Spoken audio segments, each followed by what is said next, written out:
Bom, eu queria, né, cumprimentar a todos e a todas aqui presentes, e em especial o nosso convidado, que é o Júlio Chiavenato, que é um autor importantíssimo, né, sobre, vamos dizer, a história do Brasil, porque ele escreveu sobre vários acontecimentos, né, que compõem a história aí do nosso país, de movimentos, e é um prazer imenso, Júlio, te receber. Queria agradecer, né, sua disponibilidade de estar aqui com a sala, de poder fazer esse diálogo hoje, que certamente será muito rico. E se você. Depois eu vou fazer uma apresentação sua, mas se você quiser fazer cumprimentos iniciais aí, fica à vontade. Eu cumprimento a todas, e não sei se os todos estão aí, que só estou vendo gente bonita aí, um monte de menina. Então, eu cumprimento a todas e os rapazes que, porventura, aparecerem, e repetir que é um prazer estar com vocês. E eu estou à disposição do que vocês quiserem. Júlio, o prazer é nosso, tá, em poder te receber, dialogar, né? Eu já disse que é um importante autor, né, aí da história brasileira, né? E eu vou começar aqui apresentando alguns dos 47 livros que o Júlio Chiavenato escreveu, e são análises importantíssimas. Acho que é uma pessoa que tem feito uma resistência intelectual muito importante, contribuindo aí com a formação crítica, né, a respeito dos acontecimentos socioeconômicos, políticos do Brasil. Eu vou citar aqui, então, aqui nós separamos 3 ou 4 livros desses 47. Então, Genocídio Americano, A Guerra do Paraguai, que foi publicado pela editora Brasiliense em 1979. Em 1980, também pela editora Brasiliense, Chiavenato escreveu O Negro no Brasil, da Senzala à Guerra do Paraguai, que é inclusive o livro que a gente teve a oportunidade de discutir aqui na disciplina. Esse livro, ele foi publicado em 1980 pela editora Brasiliense, mas foi reeditado pela editora Cortez em 2012. Então tem uma edição atualizada, né? O Júlio também escreveu Cabanagem, o Povo no Poder, né, também um livro que saiu pela editora Brasiliense e é do ano de 1984. Também escreveu O Golpe de 64 e a Ditadura Militar, né, saiu pela Moderna, editora Moderna, e é um livro de 1995.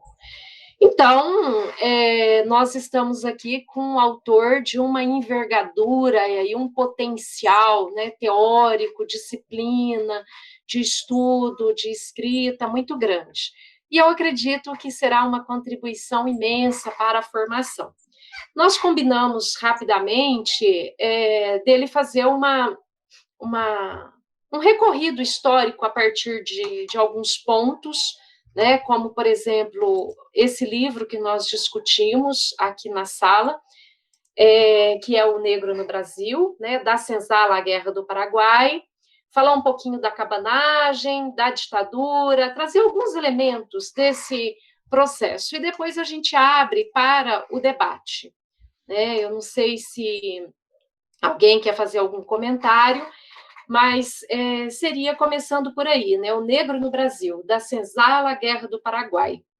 Nesse livro, o Júlio diz o seguinte: foram explorados, mortos e torturados mais de 4 milhões de negros.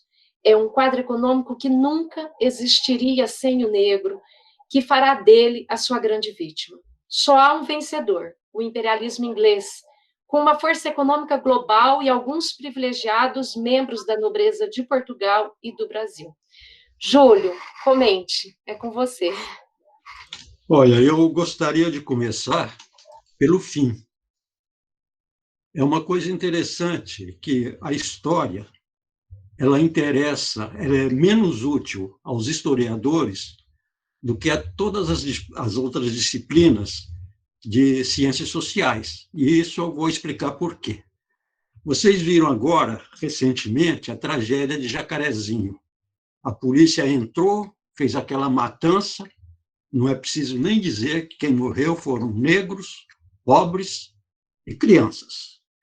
Como é que a imprensa noticiou isso? Noticiou exatamente como eu estou dizendo. A polícia entrou e fez a matança. Por que a polícia entrou e fez a matança? A imprensa diz que a polícia é despreparada, que a polícia é violenta e que o Estado não cuida da população de forma adequada. Tudo isso que é óbvio. Mas Jacarezinho nada mais é do que mais um episódio dessa matança que vem acontecendo historicamente no Brasil. É por isso que eu digo que a história interessa muito mais a outras áreas do conhecimento do que aos próprios historiadores. O historiador, ele pesquisa, escreve, mostra os fatos, analisa, interpreta. Os outros cientistas sociais, inclusive, aí eu posso incluir os jornalistas, eles se valem do que os historiadores fazem para interpretar os fatos que ocorrem na nossa sociedade. Quando se desconhece, fica naquela tábula rasa, como a imprensa noticiou Jacarezinho. Isso posto, podemos voltar ao nosso tema, que seria o negro na história do Brasil. O que nós estamos assistindo são uma sequência de 500 anos de matança de uma política estabelecida em vários níveis, no nível econômico e no nível ideológico. No nível ideológico, sempre houve no Brasil uma política de eugenia, que se manifestou em determinado ponto no branqueamento da nação.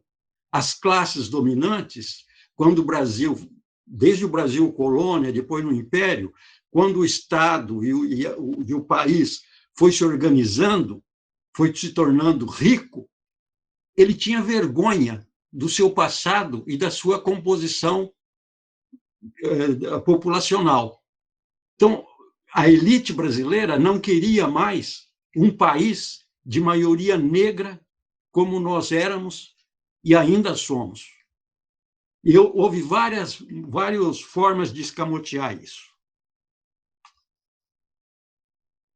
Uma das formas foi... Vamos começar, por exemplo, com o tráfico. Quando ocorre o tráfico de negros? O tráfico ocorre quando as Américas são descobertas, quando os europeus vêm para as Américas. Eles vêm para as Américas com o sentido de predatório. Eles querem explorar e tirar tudo que tem aqui. E, naturalmente, falta gente, eles precisam ter escravos para que faça todo esse serviço e que produza riqueza.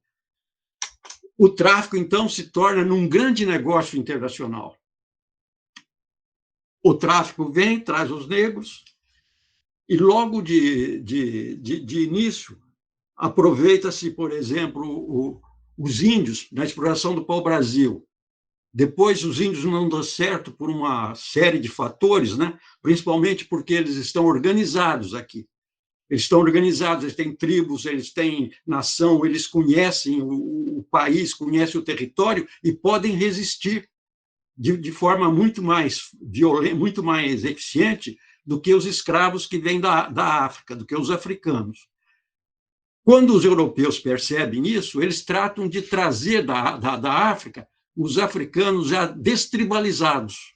Então, eles separam famílias, separam religião, separam culturas, e quando chega um navio, por exemplo, com 200, 300 negros africanos, são negros que não se conhecem, não têm a mesma língua e não têm possibilidade de se comunicarem. Então, eles são muito mais fáceis de serem dominados e ficam com dificuldades de se organizarem. A partir daí, começa uma outra ideologização a partir dessa exploração da força de trabalho escrava. Quer dizer que esse negro é um negro boçal, que ele é um imbecil, que ele não entende o que se fala, porque ele fica mais ou menos perdido aqui. Isso vai criando uma espécie de uma ideologia que vai marcando aos poucos as sociedades. Então, acontece logo em seguida a destribalização dos índios para que eles sejam melhor dominados. É quando no Brasil os padres jesuítas introduzem o Nhengatu, né, a língua geral, para que todo mundo fale uma mesma língua. Esse no sentido que todos os indígenas falavam uma mesma língua, depois que eles perderam a sua própria identidade cultural, para que, falando a mesma língua, eles podem ser cristianizados e, sendo cristianizados, serem submissos ao poder estabelecido e, principalmente, à igreja. Com os negros acontece o contrário. Eles querem que os negros não se comuniquem, não se falam nada, porque o negro só interessa como mão de obra. Acontece, então, que esses africanos ficam desculturalizados, os índios ficam destribalizados e cria-se uma ideologia que é apoiada pela Igreja. No século XV, o Papa Nicolau V afirma que o negro não tem alma. Então, ele é passível de ser aprisionado e de ser escravizado pelo branco. Ele só adquire alma quando ele é batizado. Quando ele é batizado, ele passa a ser gente. Antes do batismo, ele não é gente. Então, ele pode ser escravizado. Assim que o Nicolau V fala isso, vem outra. Antes um pouco, tem uma outra bula que divide o mundo, entre Portugal e Espanha, mas, na verdade, já a Holanda, a Inglaterra, etc., estão entrando nessa briga. E isso tudo vai se avolumando no sofrimento, etc., e os primeiros historiadores repetem toda essa ideologia, que depois vem sendo assimilada pelos novos historiadores, pelos novos cientistas brasileiros, cientistas sociais brasileiros. Vocês já devem ter estudado, por exemplo, que o Nina Rodrigues, que é um dos grandes antropólogos do passado, né? Ele dizia, por exemplo, que os africanos são uma das causas das nossas inferioridades como nação. Quer dizer, ele atribuía que o Brasil era um país atrasado porque nós éramos um povo miscigenado de maioria genética africana. Se ele era um sujeito completamente equivocado, mas pode ser desculpado pelo pouco contato que tinha com o conhecimento maior da Europa e as deficiências das ciências sociais da época, etc., não acontece o mesmo com Gilberto Freire. O Gilberto Freire, por exemplo, ele diz que no Brasil havia uma escravidão benigna.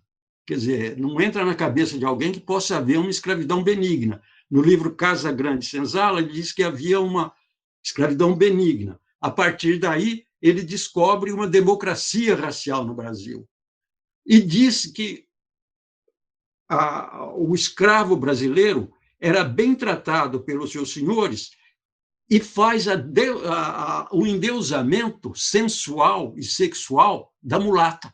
Ele é um dos primeiros autores brasileiros, e não é qualquer um, é o Gilberto Freire, que fala que a mulata é um símbolo sexual, que a mulata é diferente de toda qualquer outra mulher. E como ela está dentro da Casa Grande, ela naturalmente é usufruída pelos seus senhores. Quer dizer, a mulher negra no Brasil, ela não foi seduzida pelos senhores. Ela foi estuprada, porque ela não tinha nenhuma opção, não tinha defesa. Então, isso cria toda uma ideologia que nós vemos se repetindo ainda hoje.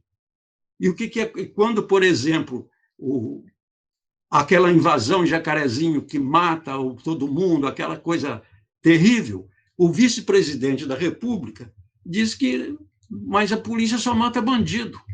Por que são bandidos? Porque são pobres, porque são negros, então são bandidos. Isso tudo tem uma raiz que vem de longe e está fundo na alma brasileira. Esse racismo, o racismo está na nossa estrutura mental. É muito difícil se livrar disso se a gente não aprender por que aconteceu essas coisas, como isso se desenvolveu.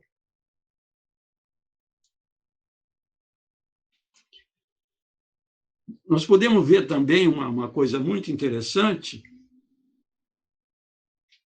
é que, nesse processo de branqueamento, ele não acontece somente de uma forma assim planificada, como muita gente pensa, de trazer imigrante branco. Não, o branqueamento no Brasil não se faz pela vinda dos imigrantes da Europa. Ele acontece pelo extermínio dos negros. E, de uma forma muito interessante, a partir de determinado momento, o próprio IBGE faz o seu branqueamento. Se vocês, a divisão que o IBGE fazia até o censo de 2010, quando ele ia perguntar para o indivíduo se ele era branco, preto, mestiço ou pardo, ele já estava induzindo que a resposta fosse que o sujeito, que o branco se afirmasse cada vez mais branco. O negro dava um jeito de se dizer que era mulato. Mulato dizia que era branco. Era uma coisa orquestrada. E por que isso acontecia? Porque vinha até 40, 50 anos atrás, nas carteiras de identidade, na coisa, fulano de tal, branco, não sei o que tem. Fulano de tal, mestiço, fulano de tal, pardo, não sei o que tem. Na hora de pedir emprego, na carteira de identidade, já o cara que estava lá, negro, ele ficava para trás. O mestiço tinha alguma chance melhor, o pardo, outra chance melhor. Chegou a um ponto em que, em 2010, o IBGE disse que no Brasil só existia 5,6% da população negra. Por quê? A manipulação que se fez da estatística. E o IBGE, você não pode acusar o IBGE de desconhecimento dos processos estatísticos, não. Era uma coisa muito bem feita. E era tão bem feito que era indesmentível. Por que era indesmentível? Porque quem dizia a sua cor, ou a sua raça, no caso, era o próprio entrevistado. Então, não era o IBGE que estava mentindo. Quem estava mentindo é quem era entrevistado. Só que essa era uma tática de autodefesa daquele que já era excluído pela sociedade e não queria reforçar o motivo dessa exclusão, que era ser negro. Ao lado disso, como é que o Brasil vai se fazendo?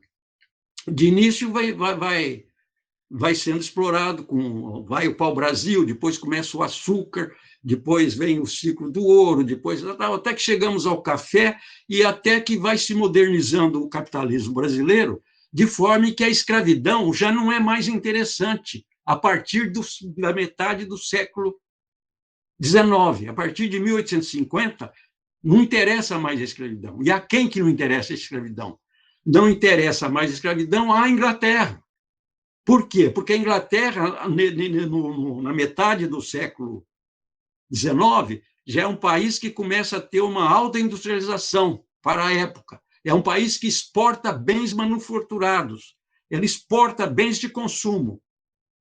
E o escravo não tem dinheiro, o escravo não consome. Então, o que a Inglaterra força os povos coloniais, ou os povos do terceiro mundo, a fazer a abolição? Então, há um conflito entre a Inglaterra e a Holanda também, e a França também, que financiavam o tráfico e que, pelos seus bancos e suas casas bancárias aqui no Brasil, financiavam os cafeicultores, a elite que trabalhava, os latifundiários, etc., a comprar escravos. eles começam a agir no sentido contrário, não querem mais escravos, eles querem uma mão de obra assalariada, porque essa mão de obra assalariada vai comprar os produtos que eles fabricam.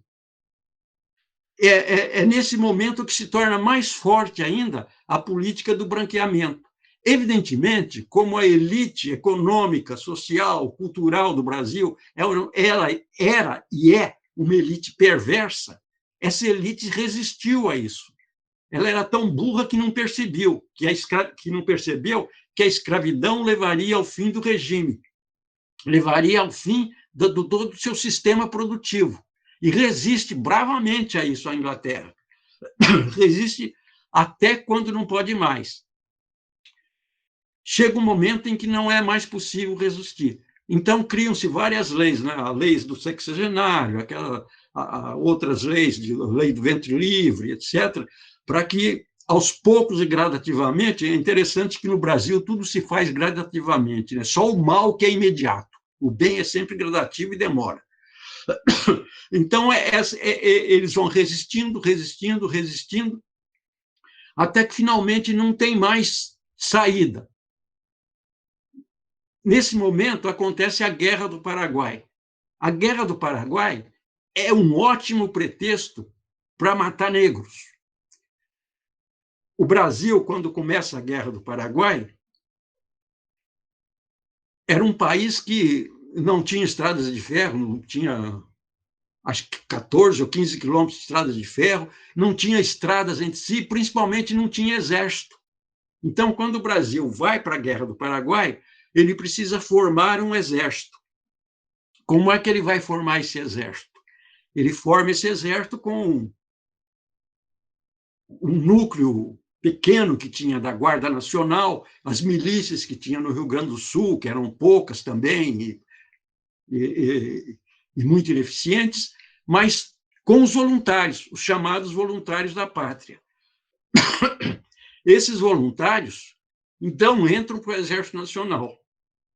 Mas como eles são brancos e pertencem à elite cultural, econômica e social do Brasil, não são bestas de morrer na guerra. Então, eles mandam em seu lugar os negros. Eles têm escravos negros, mandam esses negros para a guerra. É interessante, nos jornais da época, tem um jornal que vocês podem até acessar na Biblioteca Nacional, pela internet, chamado O Cabrião. Ele tem é uma espécie de pasquim da época, não sei se vocês... É um jornal de humor da época. Ele faz várias charges, né, e mostram que para conquistar o Exército Nacional se fazia uma festa para os negros. Tocava banda, tal, dava comida, tal. Quando os negros se juntavam, chegava a milícia, cercava os negros, prendiam tal e mandavam para a guerra. Quando esse processo deixou de dar certo, os senhores que tinham escravo mandavam em seu nome os escravos.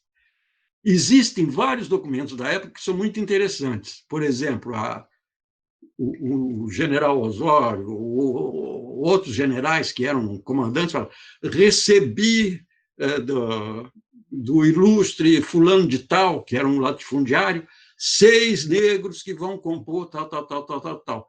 Como ele mandou 6 negros, ele ganhava um título de capitão, de major. Quanto mais negros o cara mandava, maior era o título que ele recebia, e recebia também uma recompensa pecuniária até depois, se esses negros morreram, era propriedade dele, morreram, e muitos são medalhados. E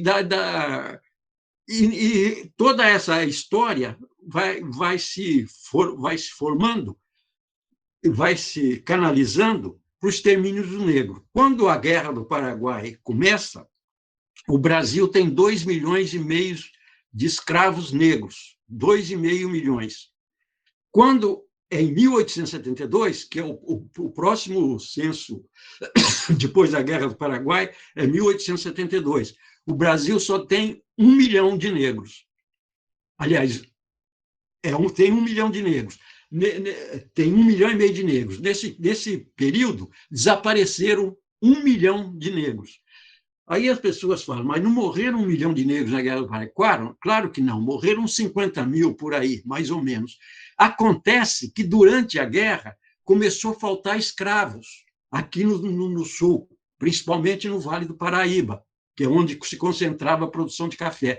Então, houve uma transferência de escravos do Norte e do Nordeste, de Minas, para o sul do Brasil. É evidente que não tinha estradas, não tinha nada. Esses negros vinham a pé, vinham em navios negreiros, etc., a maioria cortando aquelas selvas e matas. Então, morriam de disenteria, de febre amarela, de sarampo, de tudo quanto é peste que existia na época. Então, foi uma matança generalizada. Existem muitos documentos contando como é que isso aconteceu. Bom, esse processo é um processo que nunca parou no Brasil. Jacarezinho é isso aí. É a sequência desse processo. Não adianta dizer, por exemplo, não, mas hoje em dia nós somos civilizados, não temos uma matança assim organizada, em grande número, etc. É a mesma coisa e o mesmo argumento que as elites antigamente diziam, que o Brasil era um país civilizado, aqui nós não somos o Haiti. Bom, agora, por que se fez a guerra contra o Paraguai? Essa é uma coisa também muito interessante. Não havia nenhum motivo plausível para haver uma guerra contra o Paraguai. Acontece que o Paraguai era o único país da América do Sul que não tinha dívida externa, que não devia para a Inglaterra e que era autossuficiente. E era um país muito adiantado para a época. Ele tinha ferrovias, ele tinha fundição de ferro, que fabricou os seus próprios trilhos de aço que eles usavam e fabricou suas próprias locomotivas e vagões. Então, era um país que já era republicano, embora fosse uma ditadura da família Lopes, mas que destoava do restante do restante da América do Sul e principalmente do Cone Sul. Só que esse país ele precisava escoar a produção pelo Rio da Prata. E o Rio da Prata era controlado, de um lado, pela Argentina e do outro lado, que a Argentina nem existia na época, de um lado por Buenos Aires e do outro lado pelo Uruguai.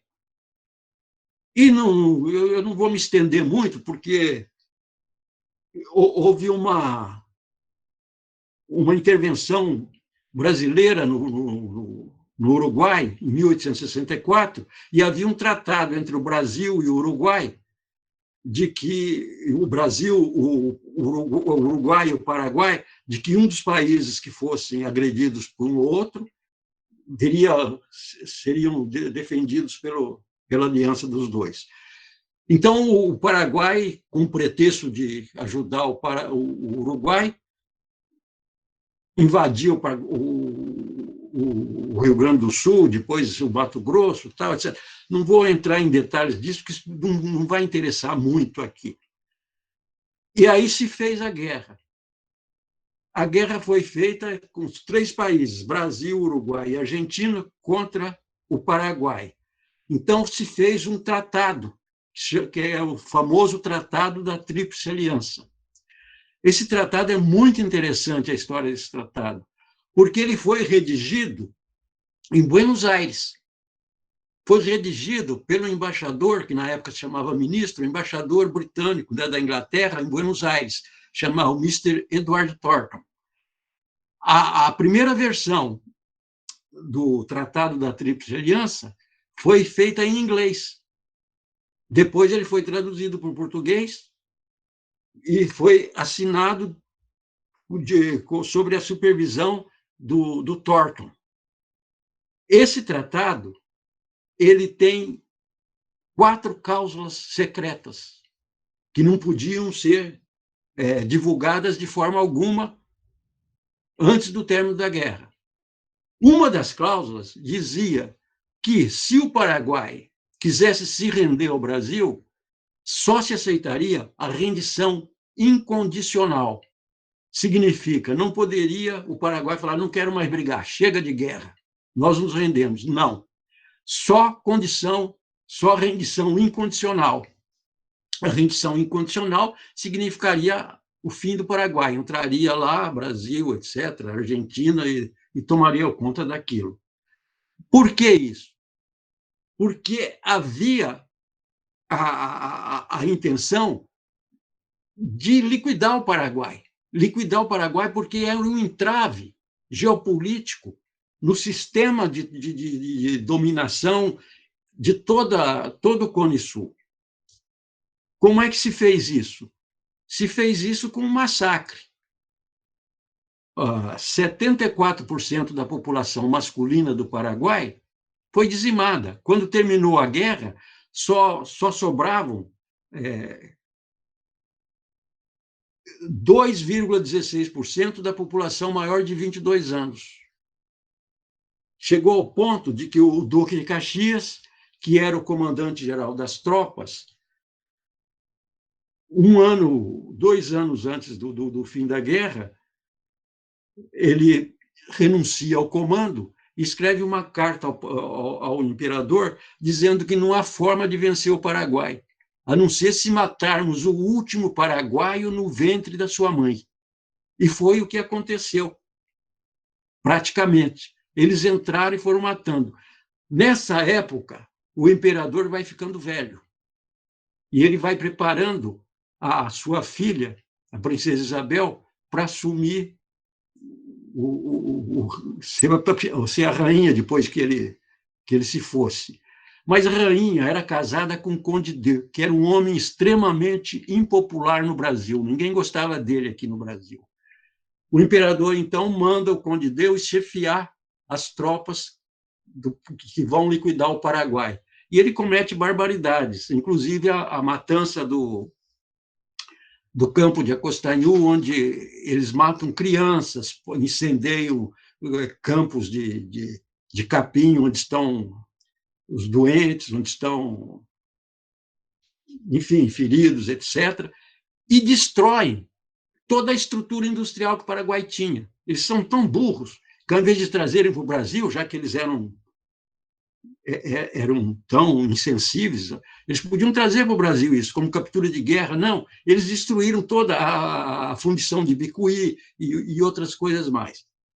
Bom, eu estou dizendo tudo isso para mostrar como é que as elites dominantes usam toda uma estrutura de poder que, no fim, acaba massacrando o seu próprio povo. Quer dizer, desde do problema da escravidão, daquele negócio todo, vem esse processo se repetindo, e é uma luta que sempre desfavorece, né? Sempre atinge o povo.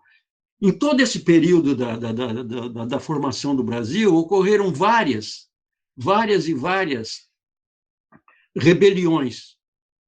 Nessas rebeliões, quase sempre eram motivadas pela fuga de negros das fazendas e formando quilombos.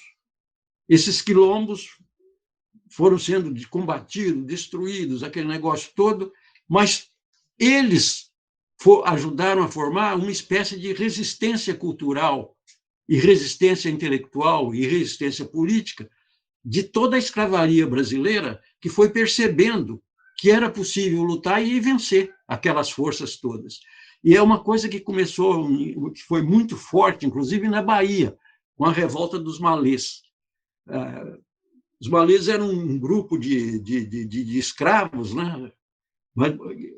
Majoritariamente de religião muçulmana, principalmente nas imediações de Salvador, que sabiam ler e escrever em árabe e que tinham uma cultura muito superior aos dos seus senhores.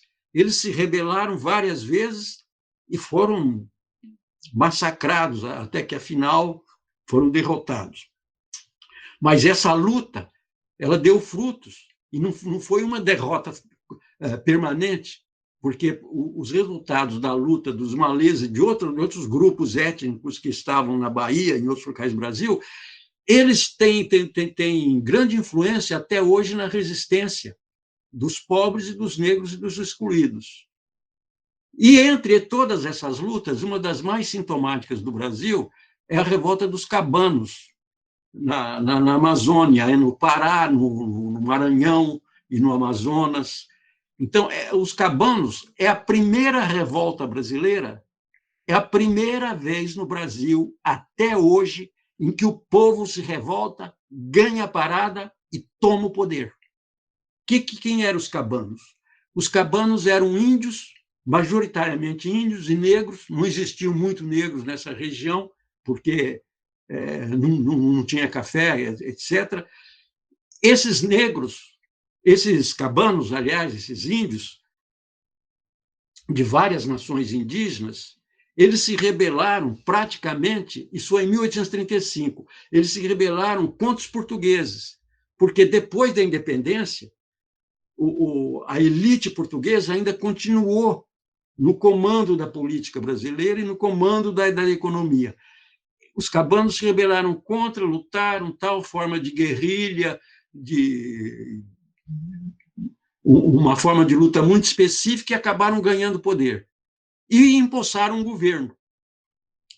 Depois de várias expedições que foram mandadas e que se consolidou o governo cabano, o imperador, o império, não teve dúvida. Ele contratou forças inglesas, francesas e portuguesas, comandadas pelo almirante inglês Grenfell, e mandou invadir o Amazonas. Né? Eles começaram por Belém, bombardearam Belém até deixar quase sobre pó. E aí entraram e fizeram uma matança geral. Tão boa matança que eles excluíram os cabanos da história do Brasil. Não existe 2 ou 3 livros que contam a história da cabanagem. Aliás, é uma característica do Brasil. Né? São raros os historiadores que se debruçam sobre a história das lutas do povo brasileiro. São muito poucos. E esses historiadores são mais recentes. Os historiadores até 1960, por aí, eles ignoram toda essa coisa. A história para eles é feita por grandes homens, grandes heróis, etc. E esses grandes homens, grandes heróis, quase sempre são frutos da pilhagem, da safadeza, da corrupção e da política que nós conhecemos. Além disso, no Brasil há uma coisa muito interessante, que é a difamação daquele que luta pela liberdade. Ele sempre é acusado de alguma coisa. Um dos grandes exemplos disso foi Canudos. Canudos, o próprio nome já é uma coisa abusiva pela historiografia. Na verdade, trata-se do Belo Monte, que é uma região onde o conselheiro formou a sua comunidade, etc, etc, etc. Esse Belo Monte, que ficou conhecido como Canudos, ele era uma comunidade solidária, de divisão de bens, de tarefas, etc., que mais ou menos, podemos dizer assim, socializada, embora a palavra não seja correta no caso, mas era uma comunidade muito igualitária e produzia muito mel,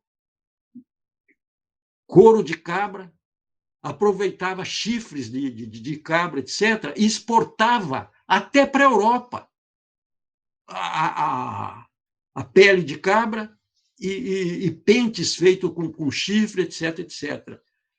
Na historiografia brasileira, eles são apresentados como um bando de bárbaros, fanáticos religiosos, monarquistas que queriam derrubar a República e que, enfim, tiveram que ser exterminados porque ameaçavam a sociedade civilizada, etc., etc., etc.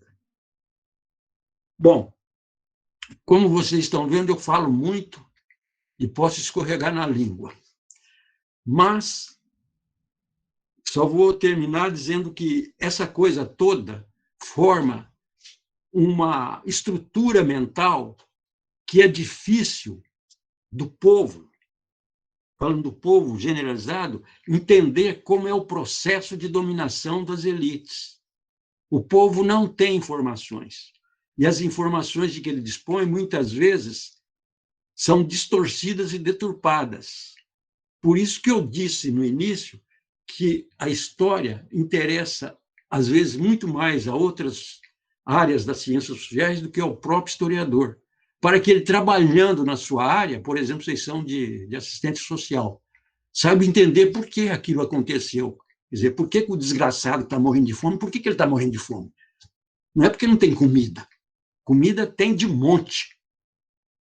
Existe uma divisão do trabalho, existe uma sobreposição de classes, etc, etc, etc. A partir de 1960, o Brasil começa a ter uma nova concepção de história e de ver a história. Começam a aparecer historiadores que veem a história a partir do ponto de vista do oprimido. Isso em todas as áreas. Já que eu falei em oprimido, até a educação passa a ser a pedagogia do oprimido. Começam a ver historiadores como Nelson Henrique Sodré, como Caio Prado, o Raimundo Faoro, essa gente toda que faz uma outra composição do Brasil, e isso vai criando uma ramificação que vai explicando toda a sociedade patrimonialista brasileira, como ela funciona, como ela age e como o povo é explorado e trabalha para enriquecer uma elite minoritária. Isso levou a uma posição política muito significativa a partir de 1960. É quando a esquerda brasileira se toma de solidariedade e começa a achar que não pode continuar essa desigualdade social que nós vivemos. Por uma série de circunstâncias, que eu vou pular, que vem aqui, acontece o governo João Goulart. O governo João Goulart não tinha nada de esquerdista, só que o João Goulart era um homem sensível e um homem bom, um homem que queria melhorar o país. E ele se aliou a um grupo de intelectuais, inclusive, por exemplo, onde se destacava, por exemplo, Darcy Ribeiro, né, que tem livros maravilhosos sobre a formação do povo brasileiro, e propôs fazer as reformas de base, que eram simples reformas que não iam prejudicar o sistema de dominação das elites. Mas até essas pequenas reformas, as elites brasileiras não aceitavam. E usaram para combater essas reformas o pretexto do comunismo, da ameaça do comunismo. Então, por exemplo, quando o João Goulart propôs a reforma agrária, e fazer uma reforma agrária de direito, em terras produtivas, etc., eles diziam que haveria um confisco de terras e que isso era coisa do comunismo. Quer dizer, a reforma agrária é uma das bandeiras da burguesia. A burguesia, sempre que progressista, na Europa e nos Estados Unidos, ela sempre fez a reforma agrária, que a concentração de terras é um atraso econômico. No Brasil, nós somos o país do atraso.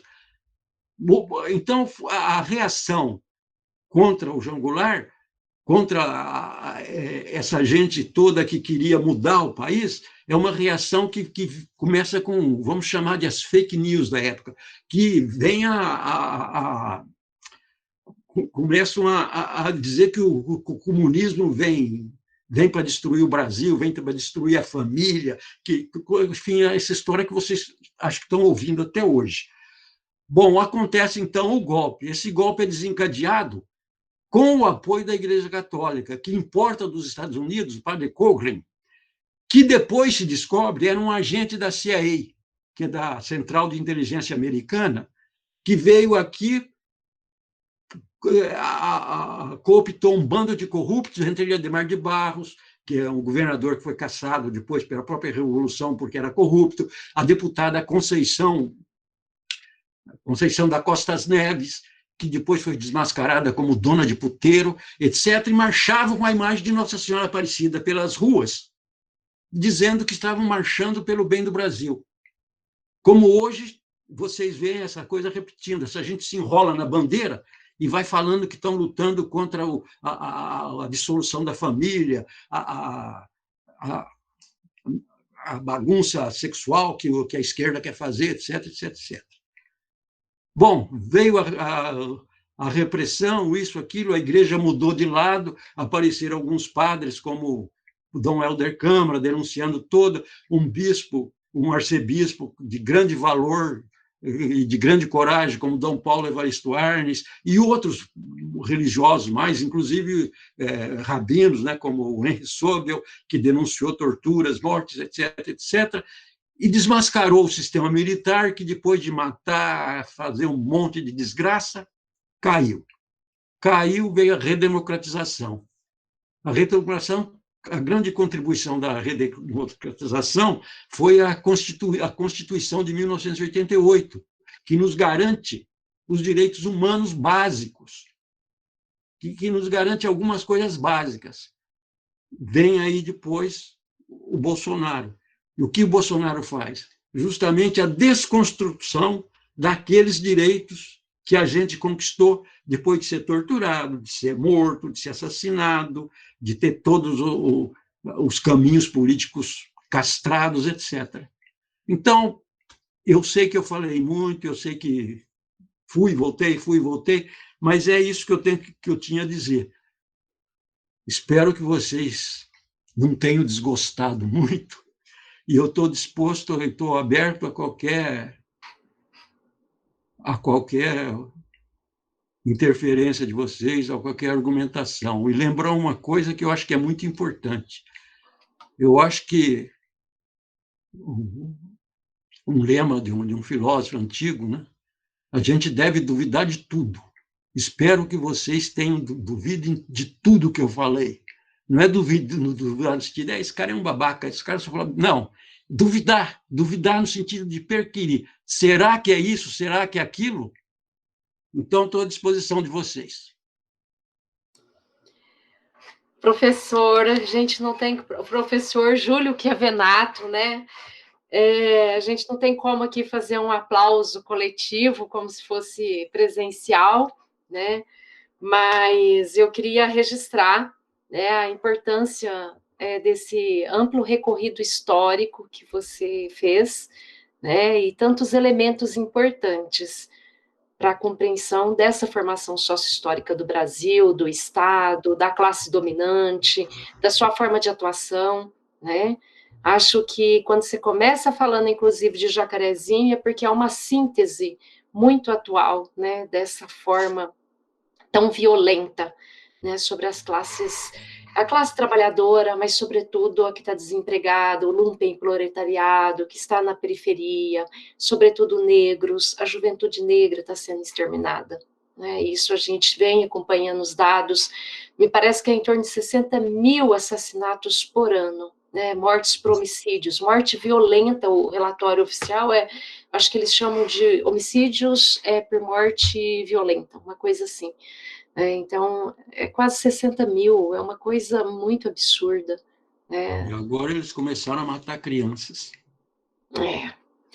E esses dados mostram, né, também a violência policial, né? Então, esse ataque em casa, né, que a polícia chega e sob a ideologia, então, né, da suspeição generalizada, né, quando se trata de pretos, pobres, periféricos.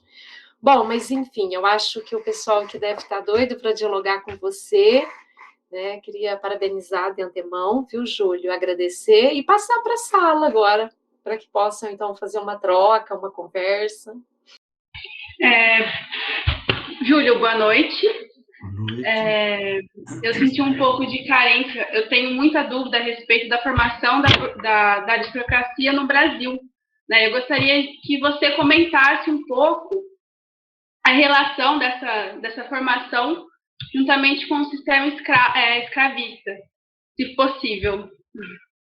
Eu não entendi a primeira palavra. Você tem uma certa carência sobre... Eu gostaria de saber como é que se dá a formação da aristocracia brasileira, se tem alguma relação com o sistema escravocrata, escravista. Olha, o Brasil é um país muito interessante na formação da aristocracia. Ainda bem que você falou aristocracia, porque muita gente fala nobreza. O Brasil é um país que não teve nobreza.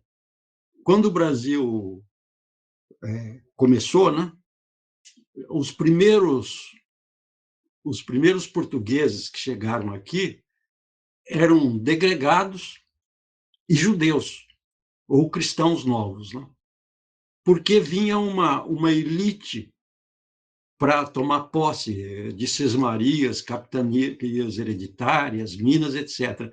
Mas o grosso da gente que precisava trabalhar, marceneiros, pedreiros, agricultores, etc., que pudesse comandar os negros, etc., essa gente era uma gente do povo. E aqueles mais desvalidos em Portugal, aqueles que não podiam resistir. Então, eles eram praticamente arrebanhados, com promessas ou pela força, e vinham para o Brasil. Então, as primeiras levas que vieram para o Brasil eram de degregados, que perdoavam as penas se eles viessem para o Brasil, e judeus e cristãos novos, fugindo da Inquisição, esses judeus e cristãos novos. Aqui no Brasil, anos e anos ficando aqui, esses primeiros foram, às vezes, progredindo, tal, ganhando dinheiro, etc., etc.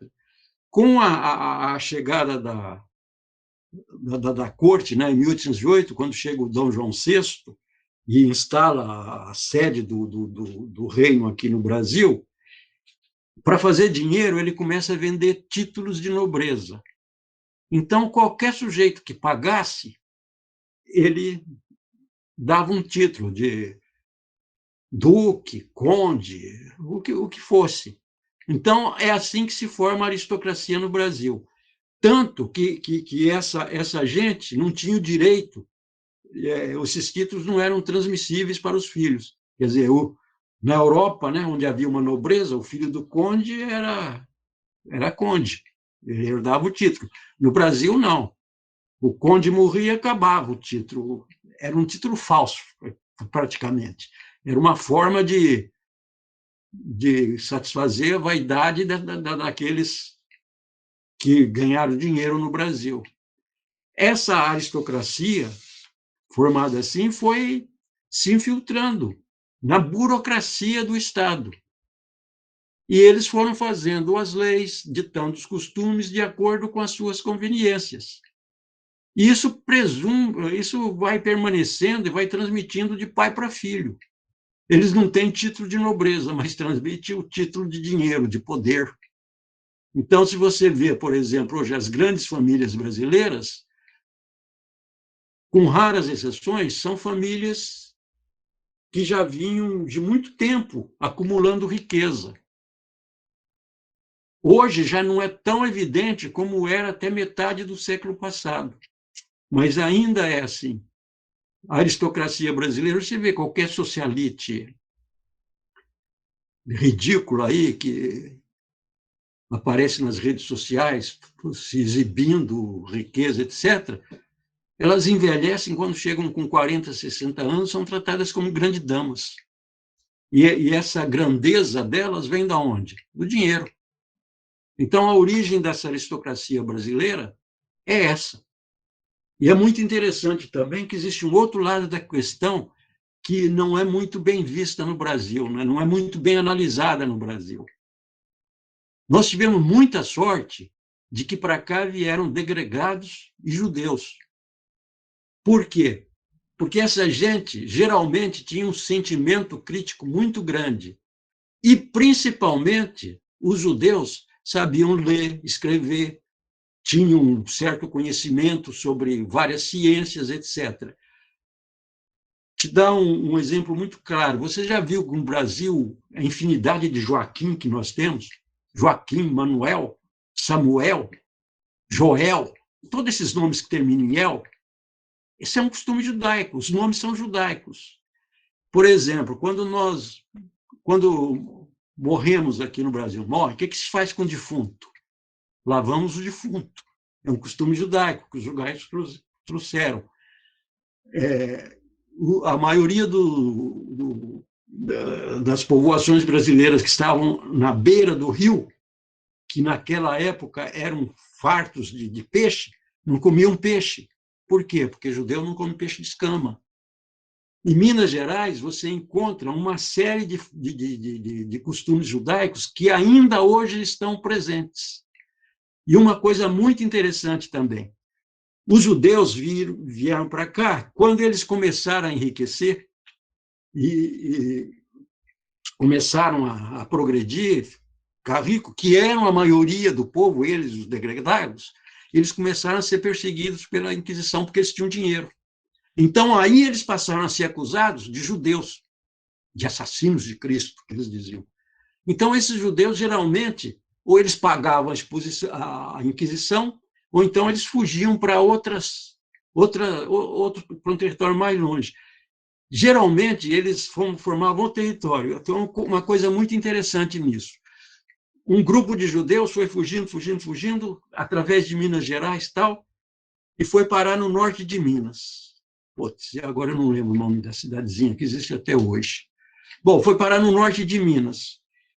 Ali, eles conheciam muita química, muita mineração, etc. Eles foram descobrindo o meio de fazer do ferro uma folha, como uma folha de papel. A Inquisição descobriu, baixou lá, pá, ia prender esses judeus. Esses judeus se mandaram, foram embora, fugiram do Brasil. Para onde eles foram? Foram para Flanders, na Bélgica. Você sabe o que é folha de Flanders? É a folha, a lata, que os judeus inventaram aqui no Brasil. Eles levaram embora, eles foram expulsos, então eles levaram o segredo da folha. Quer dizer, o Brasil podia ter um desenvolvimento extraordinário na época, porque na época não existia folha de lata. Foram os judeus que fizeram isso. Um outro exemplo, no Recife. O Recife tinha uma comunidade judia muito grande. E ali eles tinham uma sinagoga. No Recife, até hoje, existe essa sinagoga que está na Rua dos Judeus.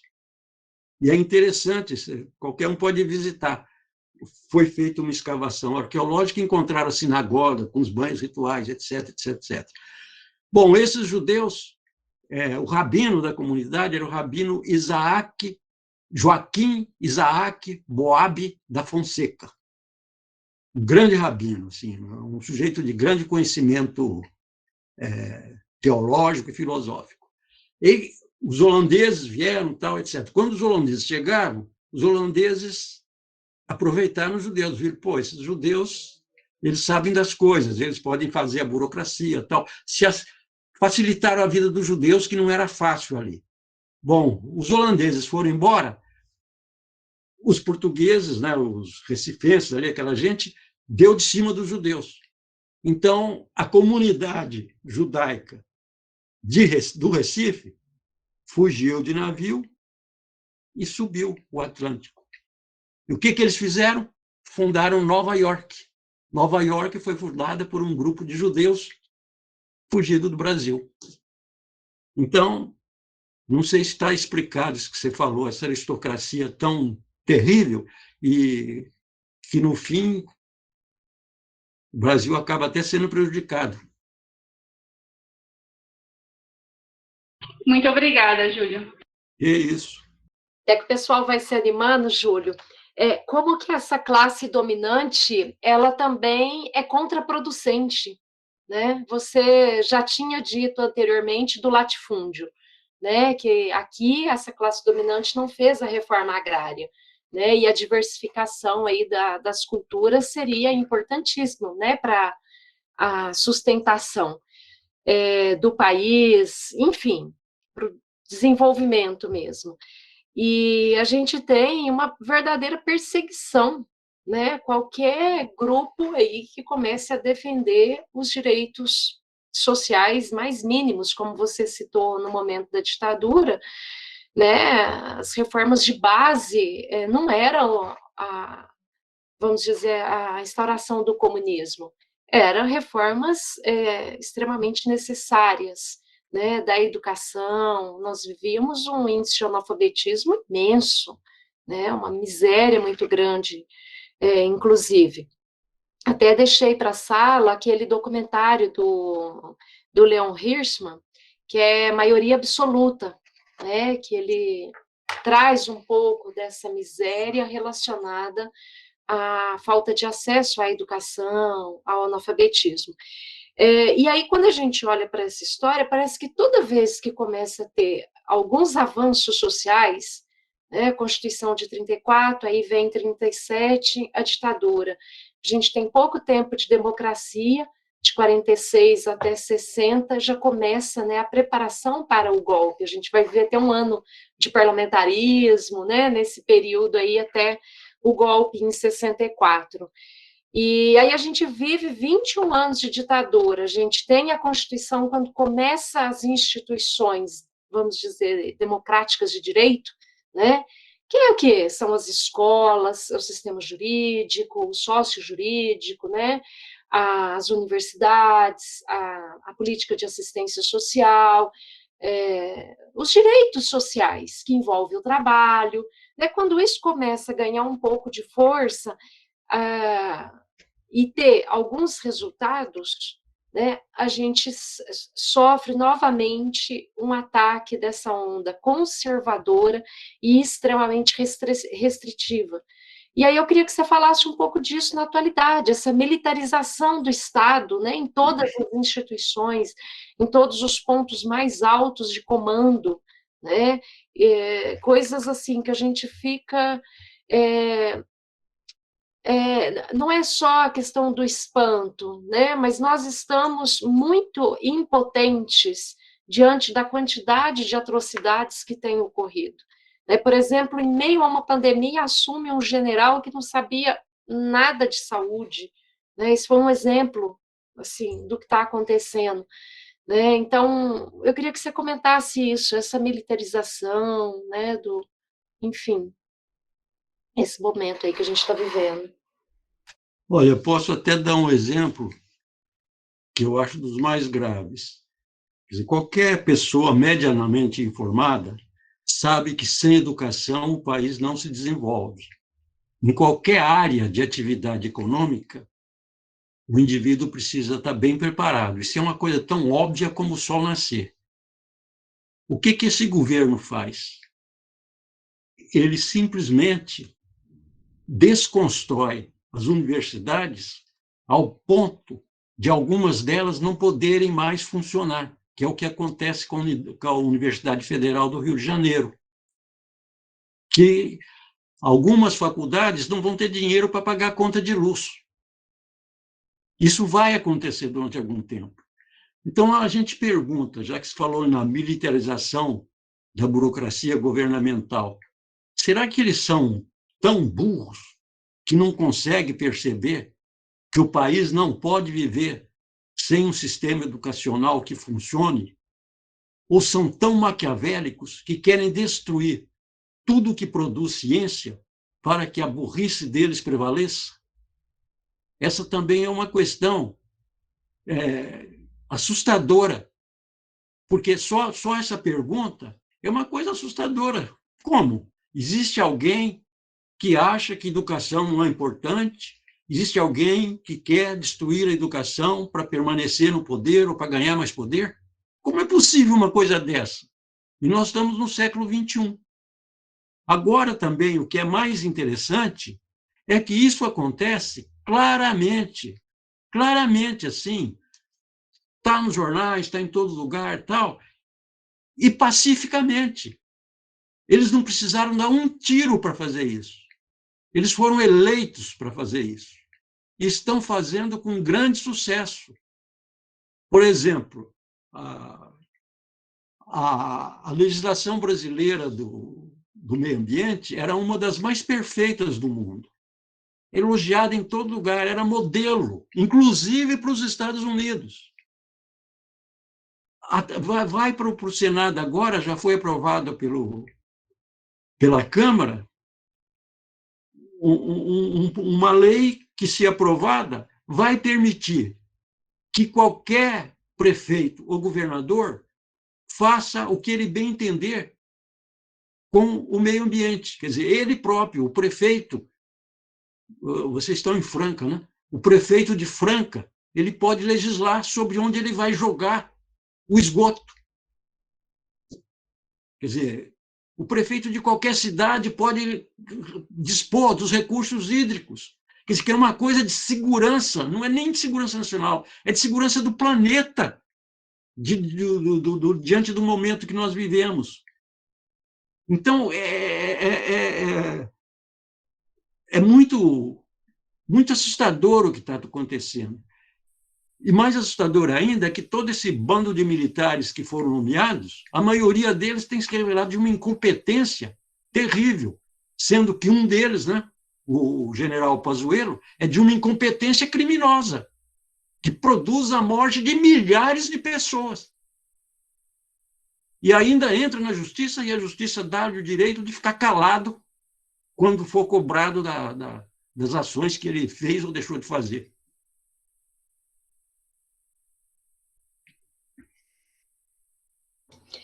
Realmente é um desalento, né, para todos nós essa situação. Mas também é um fato político que nos faz querer enfrentar, né? Eu acho que a gente não pode desanimar e deixar essa gente, que é essa classe dominante, né, ao longo da história, fazendo o que tem feito para o Brasil, né, continuar nessa condição, né, de dependência externa, de concentração de renda, enfim, de sofrimento de grande parte, né? Eu acho que a pandemia da Covid evidencia isso, né? Morrer mais de 400 mil pessoas, está chegando 450 mil, parece que isso não toca, né? O próprio Bolsonaro diz, para que ficar com mimimi? Né? Morreu, não tem que ficar com mimimi. Enfim, então esse é o cenário, né, que se coloca. Mas a gente não pode baixar a cabeça.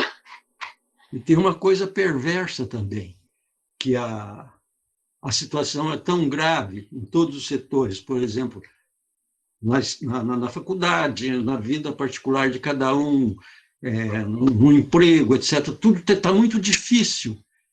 Então, essa dificuldade que as pessoas têm, ela se transforma num sistema educacional ao contrário. As pessoas acabam, está tudo tão difícil, eu vou cuidar da minha vida. Aí elas pegam, se recolhem num egocentrismo terrível, não existe mais o próximo e o outro, o que acabam, então, ajudando ao sistema de dominação. É por isso que eu digo e volto a repetir, a história interessa muito mais a todos os cientistas sociais e a todos que estão na vida do que aos próprios historiadores. É preciso entender essas coisas, senão nós vamos ser manipulados até o fim. Aliás, já estamos sendo manipulados. Para desnaturalizar, né? Eu acho que você começou falando isso, né? Deixar descortinar. Não pode essa realidade ser natural, né? Uma coisa que é assim mesmo, né? Bom, mas vamos lá. Quem mais? Boa noite, gente. Tudo bem com vocês? Oi, Letícia, tudo bem? Tudo bem, graças a Deus. Desculpa, gente, eu não vou conseguir abrir a câmera hoje. Tô aqui em Andradina, então a internet aqui em casa é um pouquinho mais limitada. Eu tô tentando para ver se não cai tanto. O que eu gostaria de acrescentar ao debate, primeiramente, é agradecer por você estar aqui, Júlio. Muito obrigada pela oportunidade. É muito bom, quanto aluna, né, você ler um livro, um capítulo, dialogar em aula e depois ter a oportunidade de conversar com o autor, né? Isso é bem interessante, não é sempre que a gente consegue. A professora também por ter tido essa iniciativa. O que eu gostei, assim, e é uma coisa que nós sempre conversamos em sala de aula, que é uma coisa que nós estamos debatendo desde o primeiro ano, o professor de antropologia trouxe a seguinte questão para a gente. Quando ele falou que a política pública mais efetiva no Brasil era o genocídio secular do povo negro, todo mundo ficou assustado. Eu me lembro muito bem, porque eu fui uma das pessoas que mais se assustou com isso, porque era o meu primeiro ano de faculdade. Falei, meu Deus, o que esse professor está falando, né? E ele foi colocar a questão, né? das correntes filosóficas que permeavam o século XIX, que permeavam o Brasil, né? O eugenismo, o darwinismo social, entre outras correntes que apoiam esse genocídio mesmo, né? A raça que sobrepõe outra raça, né? E quando o senhor trouxe sobre a Guerra do Paraguai, ele tinha feito essa mesma analogia com a gente em sala de aula de, pense bem, olha a corrente filosófica que estava por trás no Brasil e olha quem foram as pessoas levadas a essa guerra, com qual intuito essa guerra, né? Se não fosse um branqueamento do país também, né? E é uma coisa muito interessante que eu vi sobre o debate, que eu gostei, e é muito, assim, complicado a gente pensar, porque nós estamos no século XXI e, pelo que parece, essas correntes ainda têm muita influência nos governos negacionistas, né? Que é um nome chique agora, né? Negacionista. Mas as pessoas omissas, ignorantes, que, enfim, estão no nosso poder, medíocres também, né? Porque é de uma covardia tão grande que as pessoas têm acesso à compra de vacina, né, para evitar milhares de mortes, e a pessoa se nega a fazer a compra de um único medicamento que pode salvar vidas, né? Então, assim, nós estamos vendo em quais tempos e com qual finalidade isso se dá, né? Se não ser a morte, né, secular das pessoas negras e pobres no Brasil. Porque desde quando o Brasil é Brasil, a gente está vendo isso, e parece que só vai chocar quando as mortes forem, sei lá, na Zona Sul, ou entre lugares menos periféricos, pessoas brancas e afins, né? E é uma coisa, assim, muito indignante. Infelizmente, a nossa profissão dialoga, né? Que é esse entendimento. E custa a gente entender isso, porque é um processo doloroso, né? É mais ou menos isso, gente. Desabafo. Um desabafo muito bom. Muito obrigada. Alguém tem mais um desabafo? Acho que seria bom fazer um bloco, né? Porque aí a gente reúne mais questões aí junto com o que a Letícia colocou. Ó, a Rosa está colocando no chat, professor. Eu vou ler para você. E enquanto isso, gente, vamos preparando aí mais algumas perguntas, porque aí a gente encerra com esse bloco, tá? Pode ser sim, ô Júlio, ou fica muito... Pode. A Rosa coloca o seguinte, professor, visto que a estrutura de uma lógica racista se estende até hoje em nossa sociedade, no modo de pensar e agir, atinge de outros formatos também pessoas negras, muitas vezes de forma velada. Gostaria de saber como o senhor enxerga os caminhos necessários de enfrentamento e resistência. Vejo que na internet o debate se fortalece cada vez mais, mas não chega nas bases necessárias, ou chega. Enfim, gostaria que comentasse um pouco sobre isso. Desculpa se ficou longo, ficou ótimo, Rosa. Mais alguém, gente? Vamos fazer esse bloco, que aí o Júlio faz, né, um comentário sobre todas essas observações de vocês. Posso responder essa já? Pode também dialogar com a Letícia, né? Uhum. Pode ficar à vontade, então, Júlia, aí o pessoal vai se animando aí. É muito difícil criar uma frente de combate ao racismo quando não existe uma estrutura por baixo disso que estuda, informa e pesquisa o que é o racismo. Por exemplo, vocês são estudantes de faculdade.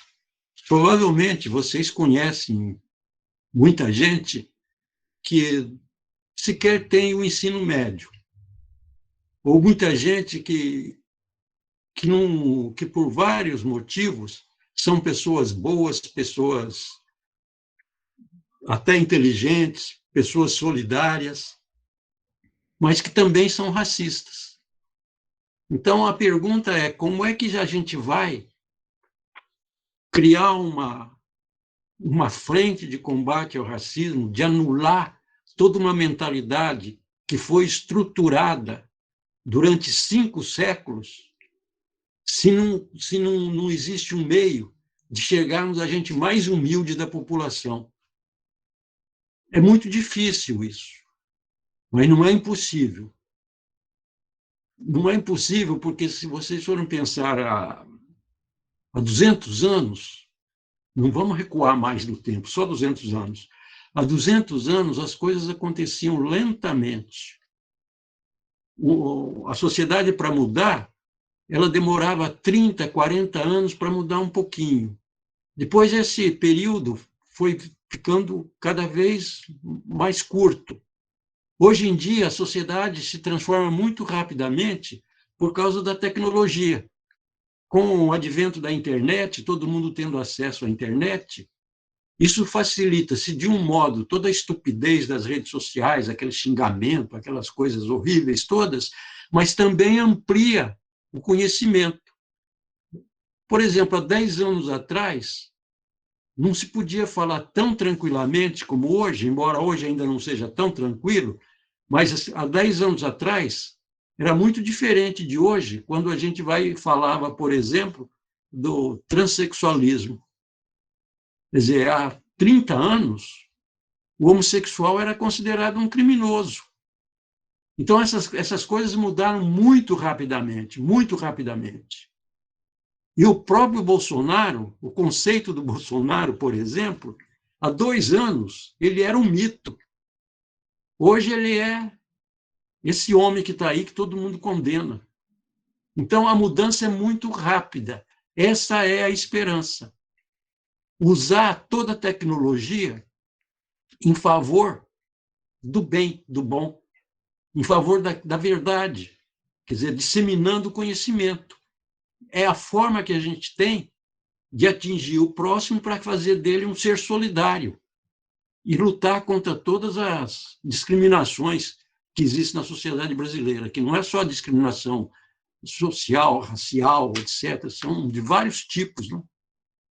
Eu não sei se eu respondi bem, não, mas a pergunta foi melhor que a resposta.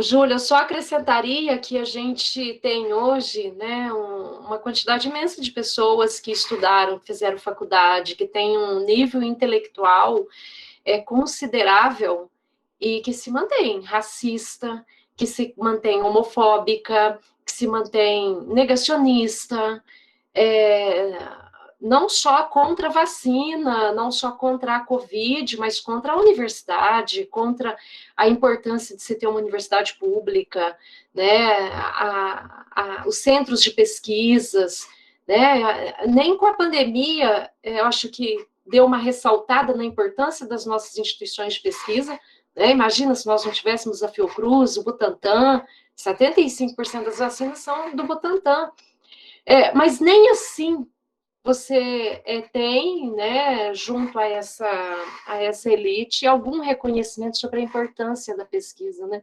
Então, eu só acrescentaria isso, que a gente tem um grupo aí que poderia estar trabalhando a favor, né, do desenvolvimento humano, social, ambiental, e que são contra, né, porque eu acho que é um egoísmo de classe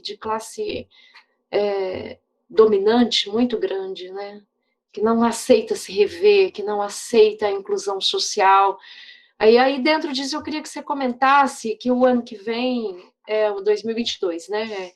A gente tem aí a revisão das cotas, né? E essa elite ela vem se colocando contra as cotas raciais nas universidades, nos concursos.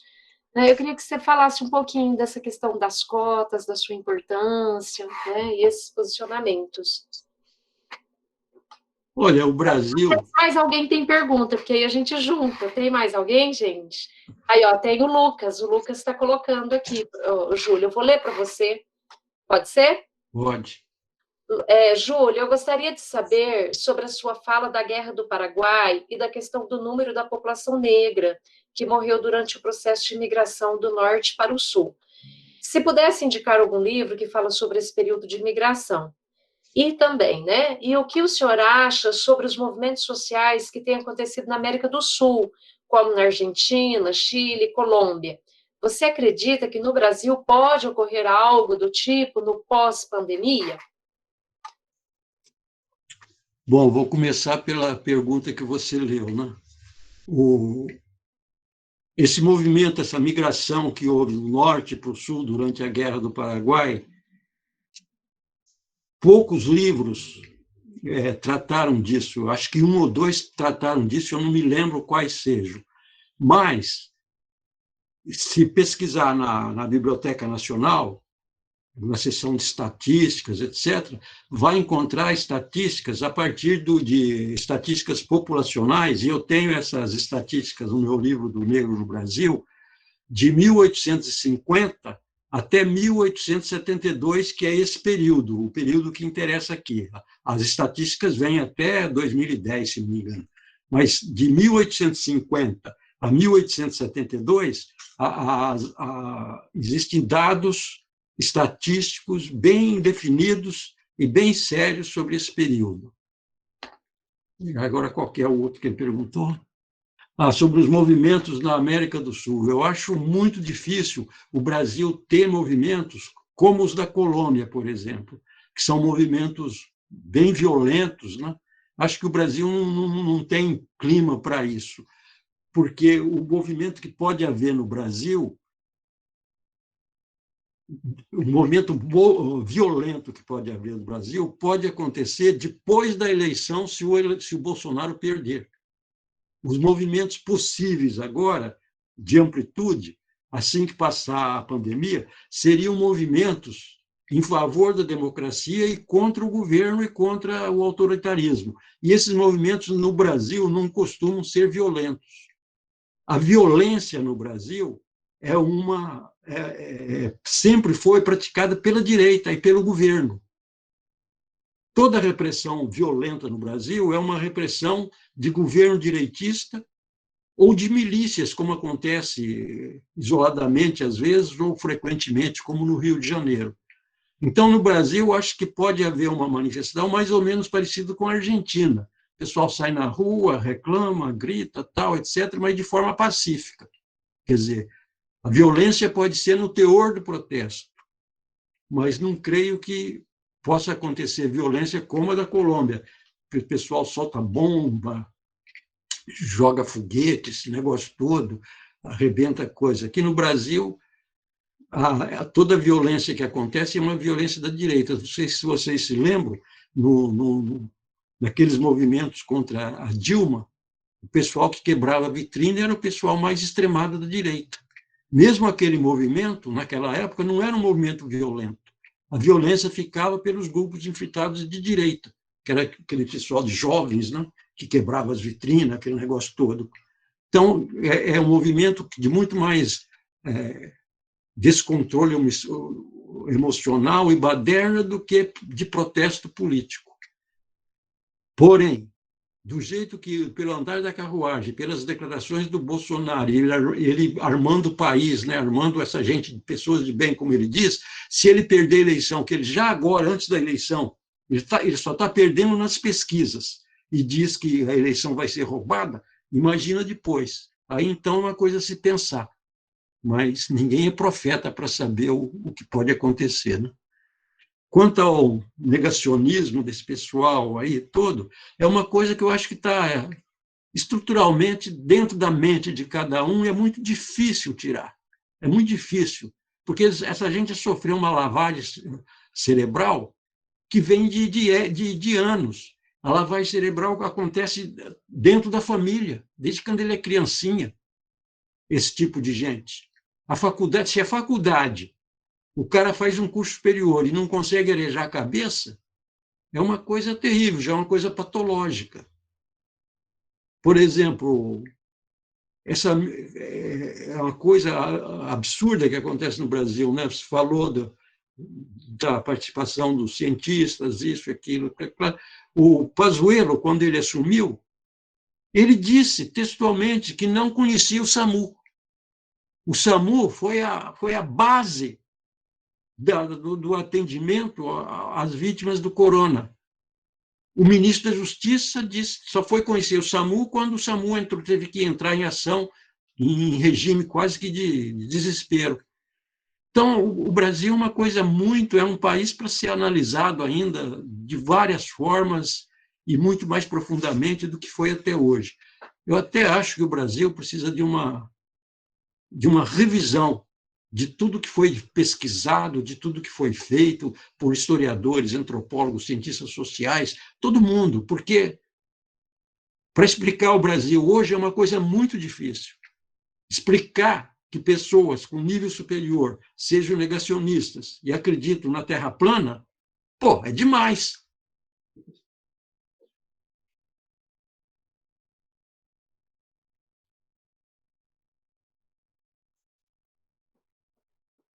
Ô, Júlio, se você puder comentar das cotas, que eu acho que é importante, né? E a gente fecha, gente. Mais alguém, eu acho que poderia, né, se manifestar aí para a gente fechar do bloco. Já são 9 horas, o Júlio já... Não esqueci das cotas. Não, mas não, só se der, né? Eu não sei se mais Não, alguém... dá sim, porque o Brasil tem uma dívida histórica, né? Não só com os negros, como com os pobres. Quer dizer, e a universidade pública, ela, teoricamente, é feita para o povo, né? Deveria receber todo esse pessoal que, historicamente, foi prejudicado, porque justamente foram os que trabalharam e construíram o país. E foi negado a eles o acesso à educação. E esse acesso à educação foi negado como uma política de dominação das classes dominantes, que querem continuar ainda dominando e negando as alternativas possíveis dessa gente evoluir. Então, acho que as cotas, eu não acredito que seja revertida essa política de cotas, porque seria um retrocesso muito grande, enorme retrocesso. E principalmente porque ela vai acontecer em 2022, né? Que é depois que esperamos já tenha um governo mais democrático no poder. Esse negócio das cotas, da oposição às cotas de certa gente, é o mesmo nível, né, guardadas as proporções, da ascensão que os pobres tiveram nos dois governos do Lula. Naqueles dois governos, eu cansei de ver nos aeroportos gente da classe média braba, doida da vida, porque os pobres estavam viajando, andando, subindo no avião. Então, eu via o olhar de escárnio, os risinhos, né? Aquelas primeiras pessoas pobres que subiam no avião, né? não sabiam como pôr o cinto, tal, e o deboche daquela turma. Tal. Quer dizer, é isso aí. É um preconceito que está arraigado no íntimo. Quer dizer, essa elite dominante não aceita que o negro, pobre, esteja no mesmo nível deles. No Brasil, existem coisas, né, que não existem na língua de nenhum país. Né? Por exemplo, little people. Gente pequena nos Estados Unidos. Né? Aqui é gentinha. Quem é gentinha? Gentinha é preto e pobre. Então, a própria nossa língua faz uma ideologia semântica. E essa lavagem cerebral, isso funciona na cabeça das pessoas. Sabe, na Argentina também tem uma expressão que mostra bem, né? Na Argentina praticamente não tem negros, né? E quando tem alguma confusão, briga, não sei o que tem, o que os argentinos falam? Eu estou citando a Argentina para dar um exemplo de dominação semântica que me ocorre agora. Está havendo um quilombo ali. Quer dizer, para eles, os argentinos, quilombo, lugar onde moram os negros, é lugar de confusão. Aqui no Brasil, por exemplo, você tem a palavra gentinha, né? Então, isso tudo, semanticamente, vai incorporando nas pessoas e vai criando aquela mente preconceituosa, o preconceito se transforma em fanatismo e depois em intolerância. É isso. Boa noite, Júlio, tudo bem? Boa O nome noite. tá Lisandra aqui, mas na verdade é Maria Eduarda meu nome. Eu tenho uma pergunta ainda, se puder. que assim, Marx, quando a gente lê ele fala que para ter uma revolução seria necessário a consciência de classe, né? Mas a gente olhando para o Brasil de atual e considerando não só a classe, qual que deveria, na sua opinião, ser a nossa postura individual e coletiva para termos algumas mudanças no nosso cenário atual? Por exemplo, você citou estudar mais e pesquisar mais sobre a história do Brasil, né? Teria algumas outras alternativas para a gente, não sei, sair dessa. Existe uma frase em espanhol, né, que fala: "El camino se hace caminando". O caminho se faz caminhando. Quer dizer, quando Marx falava de revolução, isso foi há quase 150 anos atrás, ou até mais. Então, as condições objetivas eram uma. Quer dizer, as ideias de Marx, que são as ideias de um socialismo igualitário, de igualdade social, de justiça e de distribuição econômica equivalente para toda a população, que pode se resumir naquela famosa frase, né? A cada um de acordo com a sua capacidade e de cada um de acordo com a sua necessidade, de cada um de acordo com a sua capacidade. Então, cada um de nós tem que fazer o que sabe fazer. E todos nós temos que receber o que precisamos.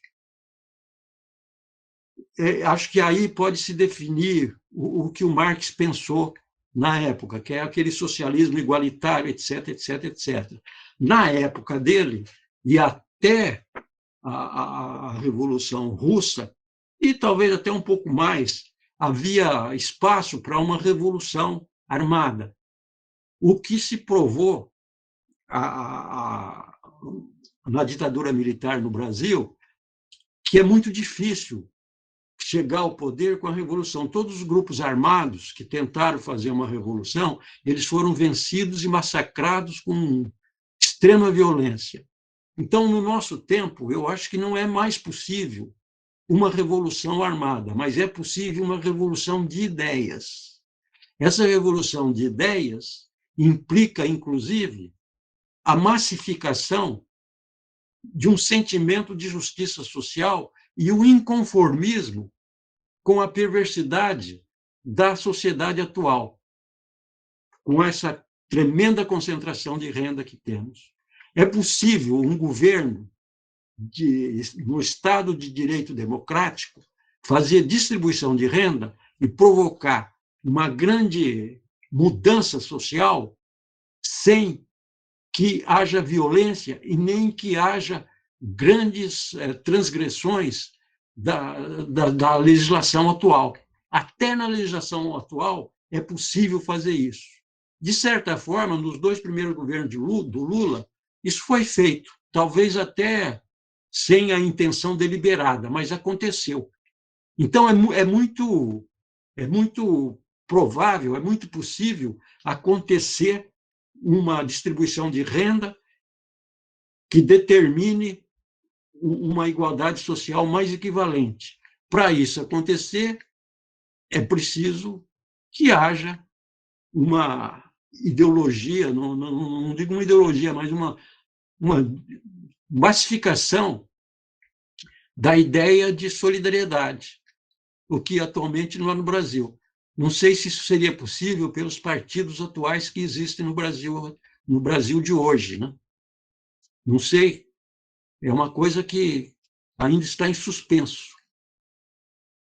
Todos os partidos brasileiros, aqueles que não são deliberadamente de direita e falando coisas terríveis, ainda não se definiram sobre o que eles querem para a sociedade brasileira. Só falam vagamente nas suas propostas, sem realmente ter um projeto de mudança do país. É muito difícil que as coisas se resolvam nesse sentido. Muito obrigada, viu? Eu que te agradeço. Não fica desanimada, não.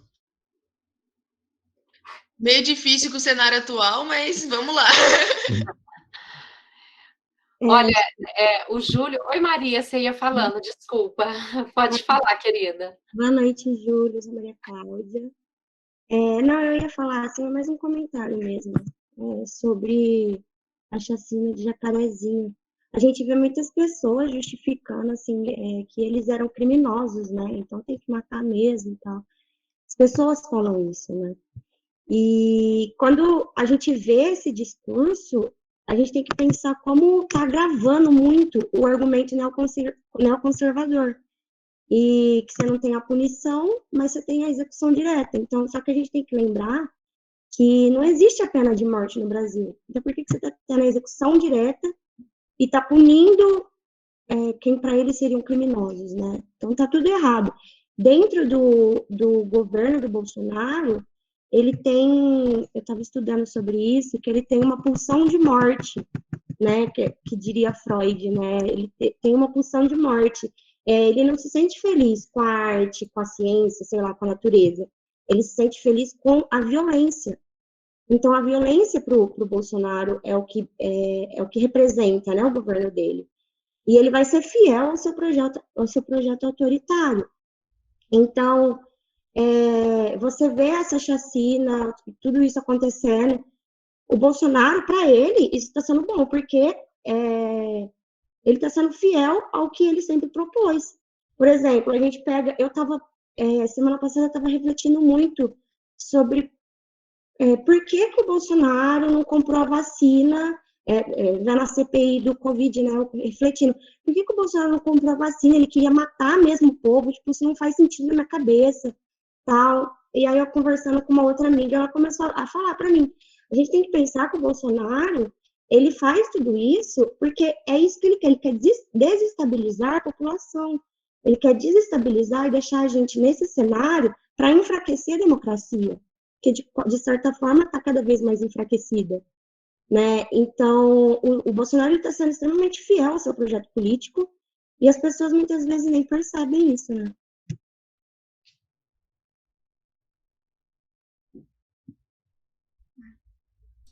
A Rosa comentou aqui, o Júlio, que eu acho que completa, né?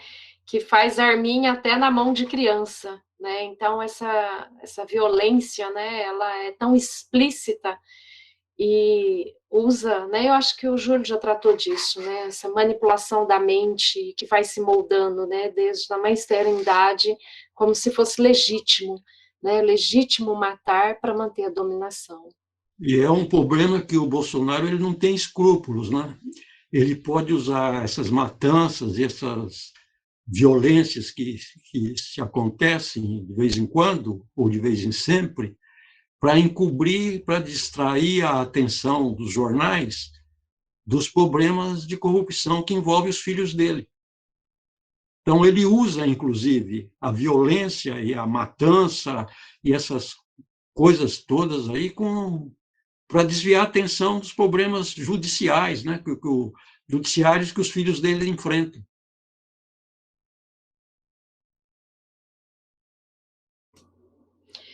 Ô, Júlio, tem uma matéria que você escreveu no seu blog, para a gente fechando, eu acho que dialoga muito com o que está sendo colocado aqui, né, que você trata um pouco da questão eu vou dizer, poder da religião, vamos dizer assim, né, ela ameniza, né, o poder de enfrentamento, ou sufoca, inclusive, né. E aí esse pequeno comentário que você escreveu no blog chama Pequenas Notas, né? Você escreveu agora, essa semana, né, dia 17. Tem uma foto, uma imagem, né, de duas mulheres, tal, e você coloca: gentis senhoras funcionárias das empresas de diamantes em Angola, em 1920. Os portugueses, ingleses, holandeses e aliados levaram os diamantes, mas deixaram o Evangelho de Cristo, que a Igreja Universal do Reino de Deus lutou para ampliar, com o apoio do ex-chanceler Ernesto Araújo. Acho que, eu não sei se você quer comentar, né, mas a gente tem essa estrutura psíquica também, né, moldada pela questão da religião, né, da obediência. A grande produtora de ideologia da história humana é a religião. Ela, desde o Antigo Testamento, né, ela se preocupa em ditar normas, etc., e sempre a favor do poder, né? Raramente ela cria qualquer mandamento assim em favor da sociedade pobre em geral. Sempre era numa estrutura nacional até, né? Você vê a religião judaica é uma religião nacional.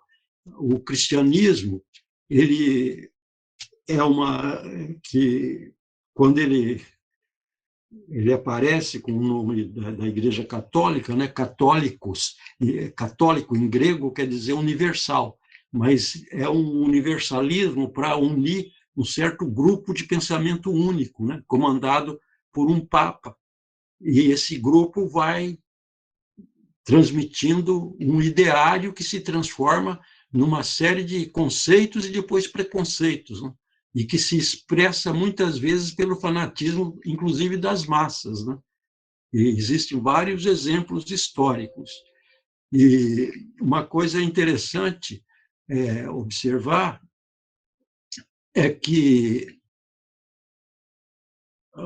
se você for, os movimentos feministas ainda não perceberam isso, é que a maioria dos preconceitos que existem contra a mulher, eles foram fabricados pela Bíblia. E da Bíblia, eles foram projetados na sociedade. Isso a religião é uma coisa terrível. E consegue, por exemplo, se impor pelo medo, né? A grande força da religião é o medo, né? Eu, quando era criança, eu tinha um medo danado de ir para o inferno. Na minha época de criança, né? E faz tempo isso, na minha época de criança, toda criança não podia fazer coisa errada, porque senão ia para o inferno. Então, a minha geração é uma geração de brasileiros que cresceu com medo do inferno. E assim outras gerações acontece com o medo do inferno, medo do pecado, essa coisa toda, né? Então, a religião é uma coisa que é usada pelo poder, mas que também faz poder, né? E agora, em Angola, por exemplo, a igreja do Bispo Macedo, ela está em crise em Angola, porque os pastores roubaram tantos e cometeram tantos desmandos, inclusive estupros, né, que a população começa a rejeitar eles. E eles trabalham lá numa espécie de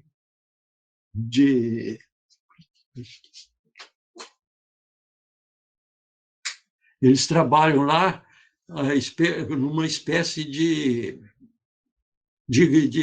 colonização, como se fazia antigamente, né? Os padres jesuítas vinham e colonizavam. Eles foram lá para colonizar os negros angolanos.